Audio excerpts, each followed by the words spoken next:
Hey everyone, we're so glad to be with you today, and we got asked to talk about marriage on this Valentine's Day weekend. And Jennifer and I have been married now for 33 years, coming on 34 years, right? And she's loved every single one of them. We've had a few difficult ones for sure in there, but we're so thankful to God that we can be together today, and we're loving each other more than we ever have before. So that's great. These are some words that would, what would you say? Well, that kind of, when we went through the alphabet, we came up with fun things, but then also words that have been times that were impactful. Right. Yeah. So I wish we could say these words described us all the time, but they're words that we aspire to. Maybe that's the right way to say it. And hopefully they'll be encouragement to you. So here we go. A is for adventure. Adventure. We have gone on a number of adventures. If we're thinking travel, we love to travel, and I think adventure has really it can cause all sorts of things in a marriage. It can cause stress. It can cause tension, and yet it can be amazing. I'm a real planner, so adventure has been something. Just planning a getaway has been really enjoyable for me.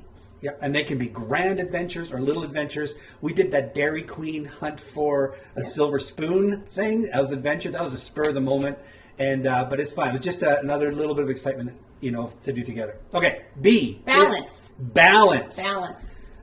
This is, we had 6 children and busy career, and Jennifer worked at different times and had the things that she wanted to do.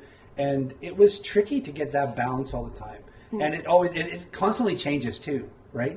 And the idea of God being first, and then each other being second, and our kids being third, and our job being fourth, and trying to keep all those things in balance. When they get out of line, it causes much heartache. And I think it's good.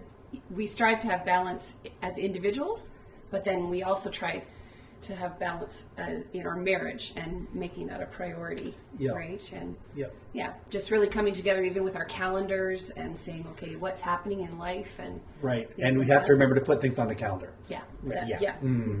Okay, C is communication. This is a big one.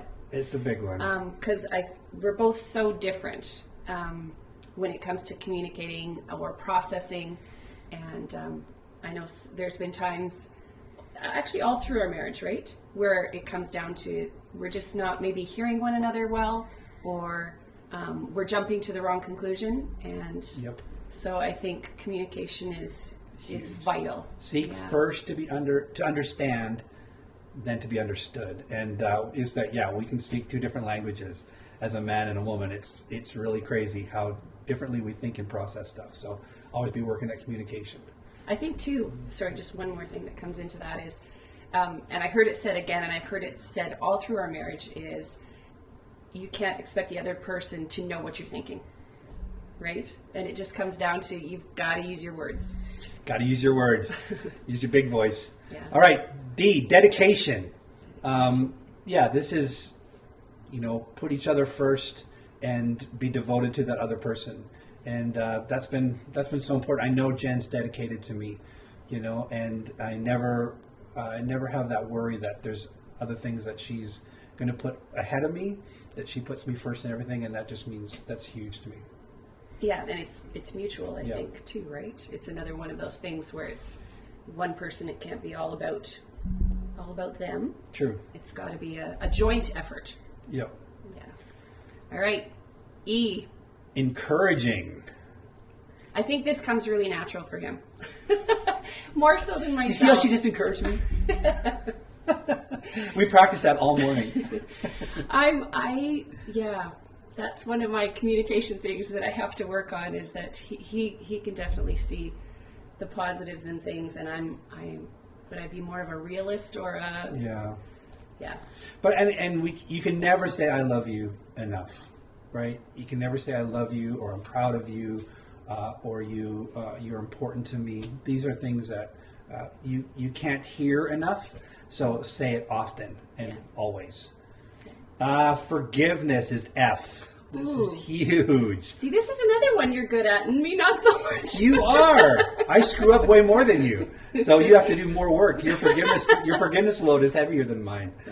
And this is huge because we're human. We're going to mess it up. We're going to do things. We're going to hurt each other. And nobody can hurt me deeper than Jennifer can because we've become so vulnerable to each other. And that's why forgiveness is huge. And if you're in a marriage where you feel like you've been really hurt, you're not alone. This is very, very normal. Yeah, for sure. Yeah. And it's a hard thing, but it's necessary. Well, and forgiveness. So one of the things that we struggled on early on, and probably still do at times, was I would say, well, I'll forgive her if she forgives me. Or if she apologizes, then I'll forgive. Right? So it's this if-then thing. And forgiveness takes the if out of it. It's just, then I'll forgive. I'll just forgive. I will choose to be a forgiver. And that doesn't mean there's, you don't have boundaries or there's safeties up and all that kind of stuff. But forgiveness means you're predisposed to forgive, to take a loss, to, just to let the person be free. Yeah. Mm-hmm. G. Gratefulness. Man, it's good to be thankful for each other. And we try to do that a lot. And even just last night, as we were going to sleep, I just gave Jen a kiss goodnight. She goes, just a lucky woman. And that meant a lot to me, because she just was grateful for me. And that's huge. It means a lot to me. And especially, I think, working at being grateful in times that are tough. Yep. You can always find reasons to complain. Yeah. And it's just good to be grateful. Look for reasons to be grateful. Yeah, I was going to say look for it. Yep. Make it. H is honesty. Yeah, this is huge, right? Just being real with each other and explaining your needs, explaining your what's going on in your heart. I know Jennifer and I, we process things differently. So I want to just talk everything out right away, and she needs time to think it through if we're having an argument or whatever. And so it's just for her to be honest and say, I just need that time. Yeah. And for me to understand that about her and then learn from that. And I think too of the that phrase where as soon as you bring things to the light, right? They lose their if it's negative things that are happening or things you're feeling. As soon as you get them out into the open, it's like it loses the secrets lose their power, I guess, or. So just to be completely honest with one another. Yeah, and speaking the truth in love, right? Because there's times when Jennifer will say something, when you do that, not just to her, but in public or whatever, you kind of, she points out a weakness in me, a blind spot in me. And she does it gently, though. And I need to hear that because most of the time. Not always. No, we'll hear about it after this, I'll tell you that. Okay, next one, imagination. We're flying through these. But I for imagination. And it's easy, I think, to get into a rut in any kind of long-term relationship, any relationship, and to force being creative and imaginative. Yeah. I remember. Yeah. Wow. There's tons of examples. But. Well, in recent ones, like if we've been on a long drive somewhere or something, I can tell that Tim's been thinking about ways that we can. Just little ways sitting in the car driving that we can work on our marriage, and he'll come up with a question. If you had $1 million, what would you spend it on, or where would you like to go, or just creative things that enhance, right, and add to our conversation. So yeah. J for joy. So joy is fuel in a relationship. When someone is sort of a downer and a complainer and a whiner and looks at the negative things in life, it's just hard to be together.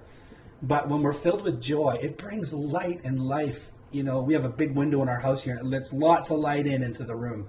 And that's what joy does. And this joy is a supernatural gift, like all of these things are. But God promises to fill us with joy. And that brings much happiness and lightness to our marriage. Great. K. Kindness. Kinder surprise. No, kindness.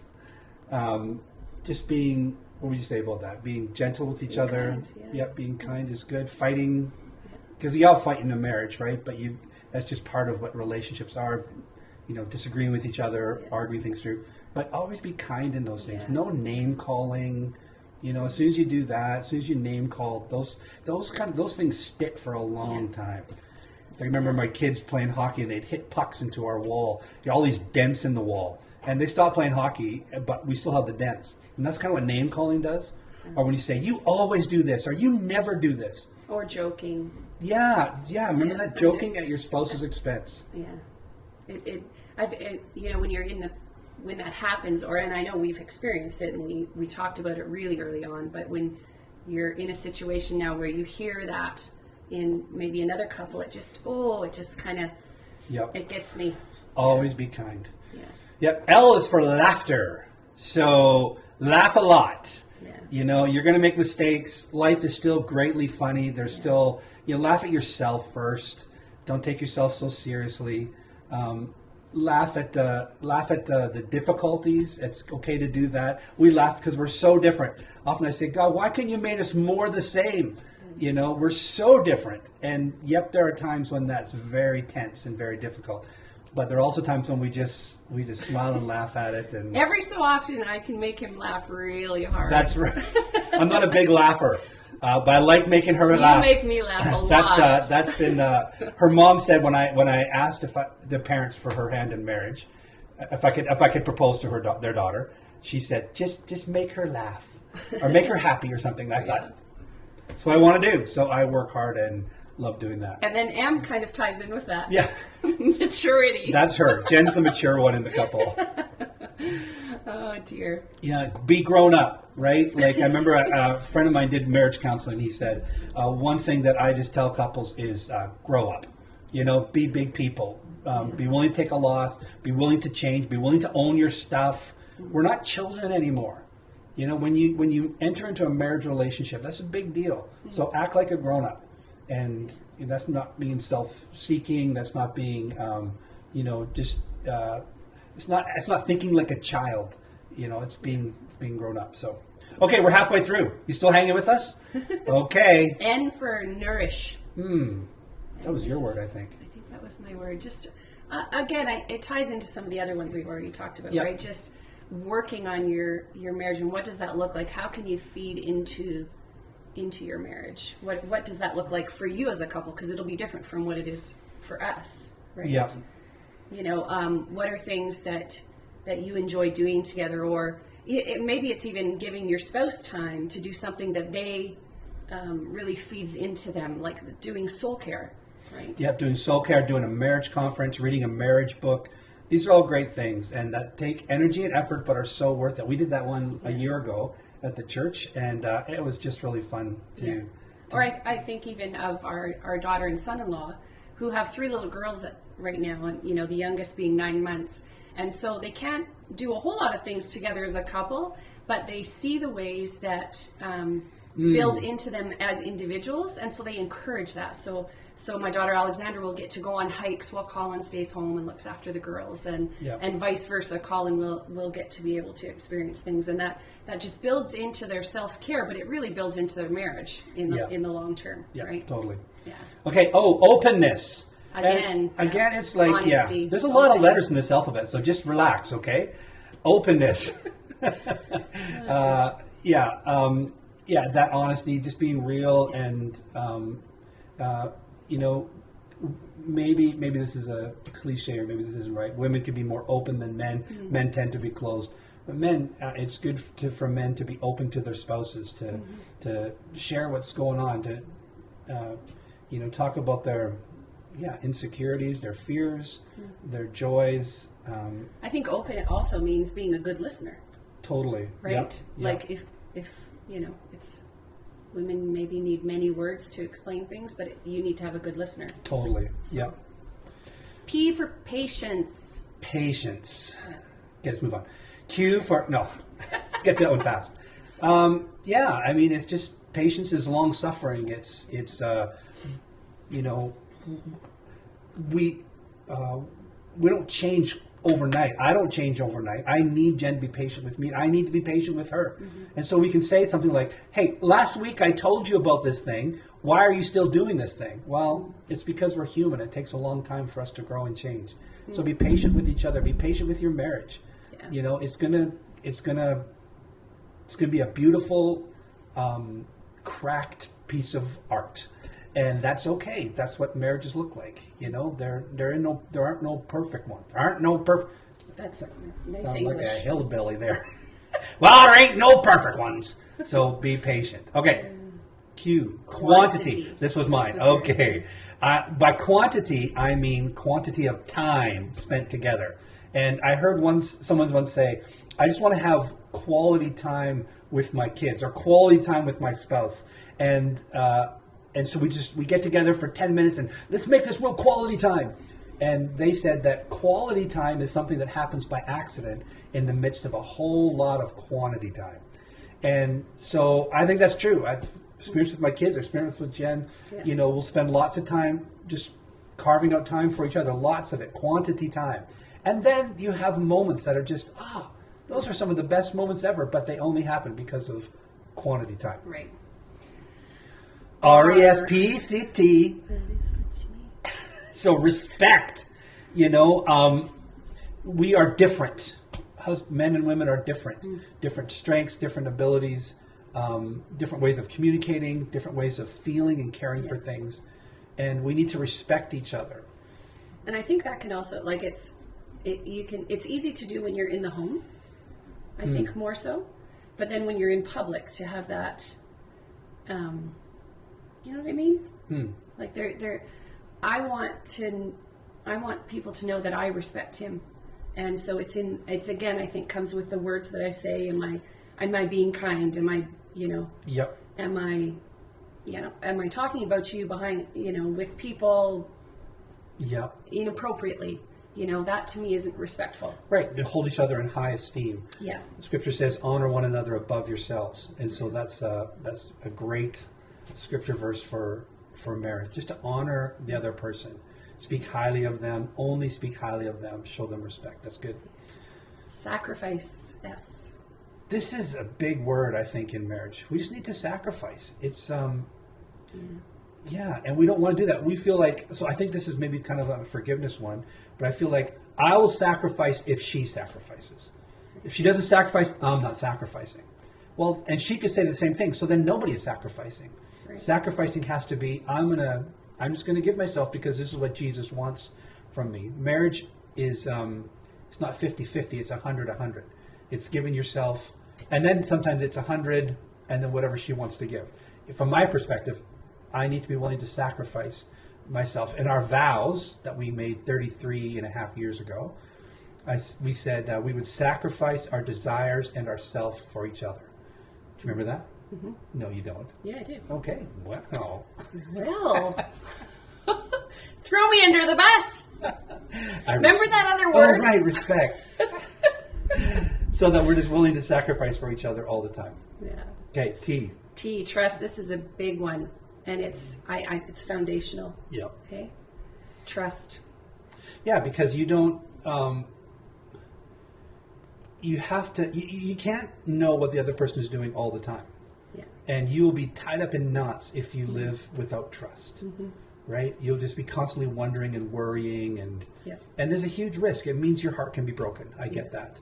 But it's the gamble that we take in relationship to say, I will trust. Yeah, I remember we had a situation where, due to some pain in my life, really early on, we were engaged, I think, and Tim turned to me and he said, you know what? You just have to make the decision to step out and trust that I'm going to be who I say I'm going to be. Yeah. And I'm going to do what I'm going to do and be faithful. Yep. And that was huge, but it was something I had to do. I couldn't, it was almost, I was pushing him away and saying, you know, oh, watch, you're going to hurt me just like this other person did. Yeah. And I had to say, you know what, I can't keep pushing. I have to come to the place where I trust him. Yeah. And it's a risk. It is a huge risk. Yep. Yeah. Use understanding. And we talked about this a little bit already. Seek first to understand, then to be understood. And we know our own hearts. We know what our own intent is, our own motivation. And so then we judge everything we do by what our intent is. But we judge what another person does by their actions. Right. And so understanding is taking the time to understand what her intent is. Yeah. And there's all kinds of examples of, I can say things that are hurtful to her. She can say things that are hurtful to me, when our intent is to show love to each other. Yeah. And we're very different. I'm a mercy person and she's a discernment person. And so that makes us different. And that means we can say things that can cause that kind of tension. But to pause and to say, tell me again what you were meaning when you said that, to seek to understand. Mm-hmm. V is vision. Both of our eyes are going as we get older. No, that's not what vision is here. Vision is a preferred future. Where do you want to be in a year? Where do you want to be in 5 years in our relationship? In our relationship, Yeah. And to always keep that up front, that, hey, we can get closer, actually. We're not as close as we could possibly be. We can be closer, and so let's move in that direction. We're empty nesters now for the first time in our lives. And what does that mean for our relationship? And what's it going to mean when our grandkids are teenagers? And what's the role we can have in their lives then? Yeah. Or how can, I love it when every so, often I'll be surprised by something. And it makes me smile. That, you've learned something new that you think you know it all by now, 34 years, right? Almost. So, vision. It's cool. Willingness is the word we're going to use, actually. And willingness, that desire. Are you in or not? Yeah. Right? Which direction are you facing? Nice. Which direction are you facing? Yeah. Are you leaning into this relationship? Are you willing to give it another go, even though you've been hurt, even though there's been failure? Are you willing to just get back up again and say, all right, let's move in this relationship? Move towards each other. Yep. Yeah. Very good. Willingness. Yeah. Excitement. Okay, we cheated on this one. It's a hard one because xylophone wasn't going to work. And everything else is a medical dose of something. Anyway, excitement. I think it comes along with imagination and have fun joy together. And, And be creative again. Right? Be creative in your time together, in your sex life, in your communication. Well, I said it. It's all part of it. And there could be things that can surprise you after 34 years. That's right. And so just look for excitement. It's okay, and find ways to have fun together. Yeah. Have a candlelit meal, even with kids. Just light some candles. Use wine glasses, nice dishes. Good dishes. Yeah. Use it all. Bring flowers home. To either one of you, bring flowers. Just bring that kind of excitement into each other's lives. Okay. Youthfulness. Why is youthfulness? Yeah. So that's why we have 6 kids. Now we have grandkids, and I love being around young people because they keep us young. That's true. Keep us thinking creative. Our daughter and her boyfriend for Christmas, they got they had to go to the thrift store and buy some clothes and go by different names and go by different. It was just, and they went out for dinner. Pretend they were a different couple. It was just, and they had fun. I think, that sounds like fun. Why don't we do something like that? Yeah. And just have fun together. Don't get old too soon, right? I turned 55 this month, and but I want to live like I'm 25. Yeah. And still our bodies are telling us differently, but our brains are still very youthful. Yeah. And the last one is Z for zesty. And this was yours, I think. This was mine. I had to get sex in there as much as I could. So keep the romance alive. Keep it. You just fight for that. You both need it. And I know women can feel like they need that less than men, and it's probably true. But you need to keep it as an important part of your relationship. And as you age, things change. Yep. Yeah. Yep. Yeah. But to keep working keep making it exciting and all that kind of stuff. All right. Eat spicy food. Eat spicy food. Yeah. Mexican. Hey, we love you guys. Love being a part of this church. And thank you for taking the time. How many minutes? That almost 25 minutes of listening to us. You are so generous in your attention. And, we're just another couple just trying to make our way through the world. But if you have any questions or you want to talk to us, we'd love to talk. When this COVID lifts, Jennifer's got a lovely table that she would love to have you come and sit around the table and have a cup of tea with her and just talk about marriage and talk about life. And if you are struggling, don't struggle alone. Yep. You know, we've had times, you know, where we've met with other couples and just, it was so enlightening and, you know, relieving almost. Relieving, is that a word? Yeah. That they were struggling with stuff that we were struggling with, Yeah. you know, and we could talk about it and again, bring it into the light. So yeah, don't do it alone. All right, guys. God bless you. Have a great day. Bye.